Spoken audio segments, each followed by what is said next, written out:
今日台湾小连续爆出 MeToo 事件，性甲性别的议题是愈受到重视。民间团体嘛利用舞台剧来推广性别议题甲性暴力的风气。即马这出戏已经演9档啊，今年是基金会最后一间公演。所以来，因特要甲这本剧本出版，让这出舞台剧会当愈发挥影响力。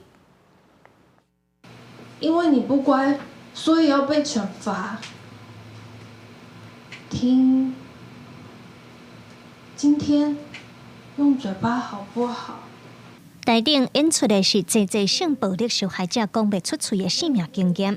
内省基金会长期协助受害者脱离暴力的环境，提供心理咨商，嘛帮助因经济独立等等。基金会近年来也透过访谈服务对象，将性和性别相关的故事搬上舞台。自2015年开始搬演舞台剧10地，探讨性暴力、亲密暴力和性别歧视，用艺术来了解侪身心受到伤害的人。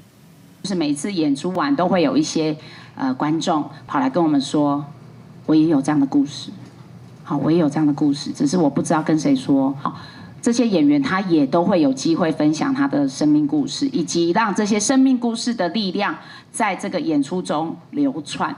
今年台湾爆出侪MeToo 事件，让社会开始探讨性暴力的议题，也有电视剧《人选之人》和伊的伊等等，嘛拢和性别议题相关。好的戏剧会当让受害者愿意讲出心声，深化讨论。基金会的舞台剧10地，9档已经有9年的岁月。